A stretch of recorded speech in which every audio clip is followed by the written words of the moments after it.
ہدایت کا اپنے انبیاء کے ذریعے اپنی مخلوق کی طرف منتقل کیا ہے، وہی صحیح راستہ ہے۔ وَأَنَّ هَذَا صِرَاطِي مُسْتَقِيمًا فَاتَّبِعُوهُ۔ آپ صلی اللہ علیہ وآلہ وسلم نے جب آپ زمین پہ تشریف فرما تھے تو ایک لائن کھینچی تھی اور فرمایا تھا یہ ہے سیدھا راستہ، اور کچھ لائنیں دائیں بائیں بھی کھینچی تھی، اور آپ نے پھر یہ آیت پڑھی کہ دائیں بائیں لائنیں جو ہیں یہ شیطان کی ہیں، تمہیں اتباع کرنی ہے تو صراط مستقیم کی، اور یہ وہی صراط مستقیم پھر جس پہ انبیاء چلے، جس پہ انبیاء کے حواری اور صحابہ چلے۔ وَلَا تَتَّبِعُوا السُّبُلَ فَتَفَرَّقَ بِكُمْ عَنْ سَبِيلِهِ، تم ادھر ادھر راستوں کی طرف مت جانا، یہ تمہیں راہ راست سے گمراہ کر دے۔ آج کا یہ جو مبارک پروگرام حدیث کے حفظ کے متعلق آپ نے دیکھا، میرے دل کی اتھا گہرائیوں سے یہ دعا ہے، شرکت کرنے والوں کو قیامت کے دن روشن چہرے نصیب فرمائے، اور اساتذہ گرامی کے لیے یہ توشہ آخرت بنائے۔ ہم نے یہ مسابقہ کیوں رکھا؟ اسی راہ راست کی طرف ایک قدم اٹھایا ہے۔ صحابہ کے پاس سب سے بڑی جو طاقت تھی، سب سے بڑی جو پاور تھی، جو سب سے بڑی نعمت تھی، وہ یہی نعمت تھی۔ ان کو اگر کسی چیز پہ خوشی محسوس ہوتی، قرآن مجید حفظ کر کے خوشی محسوس ہوتی، اللہ کی رسول کے فرامین حفظ کر کے۔ یہ وہ راستہ ہے جو اللہ کے رسول صلی اللہ علیہ وسلم دے کر گئے ہیں، اور آپ نے فرمایا تھا تَرَكْتُ فِيكُمْ أَمْرَيْنِ لَن تَضِلُّوا مَا تَمَسَّكْتُمْ بِهِمَا كِتَابَ اللَّهِ وَسُنَّةَ رَسُولِهِ۔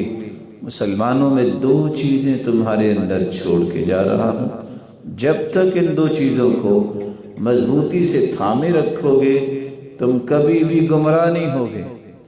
ایک اللہ کی کتاب ہے اور ایک اس کے رسول کی سنت ہے۔ صحابہ کرام رضی اللہ عنہم و ارضاہم، ان کے پاس یہی ایک طاقت تھی۔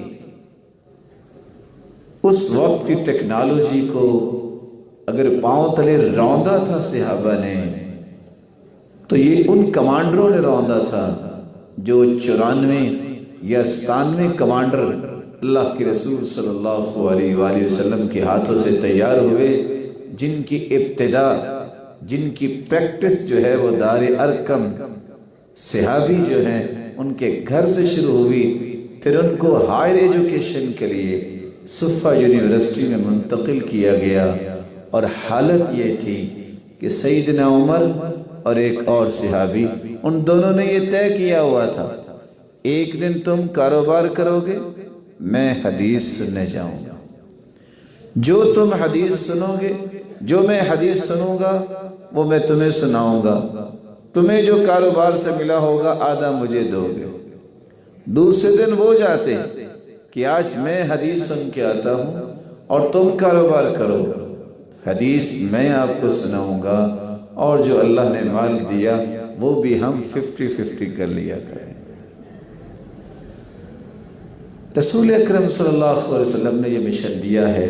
یہاں میں رک کے ایک بات کہوں، آپ 1000 سال تک بھی یہ نعرے سنتے رہیں، یہ سسٹم شروع کریں انسانیت بلند ہوگی، اسکول سسٹم شروع کر لیں انسانیت بلند ہوگی، ضرورت پوری ہوگی۔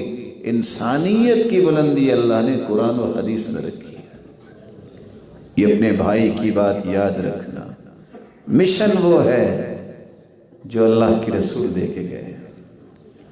اللہ کے رسول کے سامنے بھی دو ہی آپشن تھے، یا تو اس وقت کسرا اور کیسر کی طرح چودھری بن کے ان کے ساتھ سینے کے ساتھ سینہ تان کے مقابلہ کرتے، یا دوسرا طریقہ تھا اللہ کے سامنے سجدہ ریز ہو کے اللہ ذوالجلال کی عبادت میں آگے بڑھ کے اور اس وحی کتابیں اپنی امت کی تربیت کرتے۔ آپ نے کون سا طریقہ اختیار کیا؟ چودھری بننے کا؟ کبھی بھی کامیابی نہیں ہوگی جب تک ان مناہل سے، ان چشموں سے ہم اپنی اولادوں کو سیراب نہیں کرتے۔ وہ کون سے چشمے ہیں؟ الکتاب والسنہ، یہی ہمارا منہج ہے، یہی ہمارا منہاج ہے، یہی ہمارا ایک راستہ ہے۔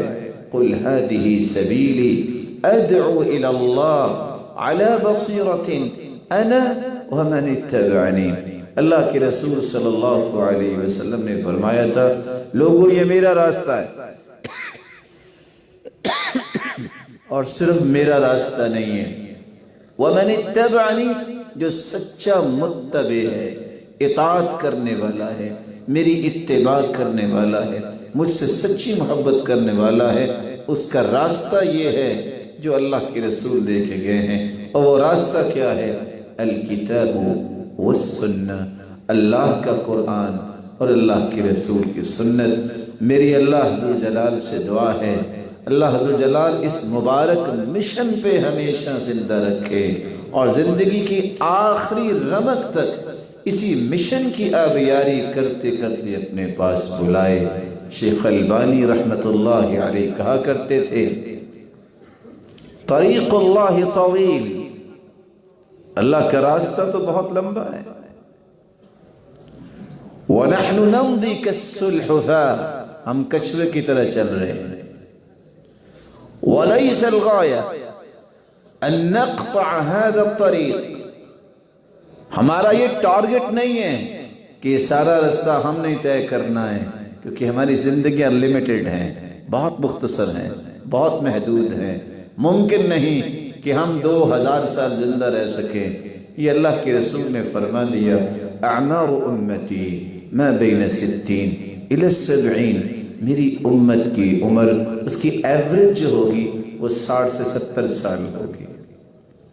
ولیکن الغایہ ان نموت علی هذا الطریق، اصل میں ہمارا ہدف یہ ہے، ٹارگٹ یہ ہے کہ ہم اس راستے پہ چلتے چلتے جب زندگی کے آخری سانس آئیں تو ہم اس راستے کے راہی ہوں اور اسی پہ چلتے چلتے اپنے رب کے پاس چلے جائیں۔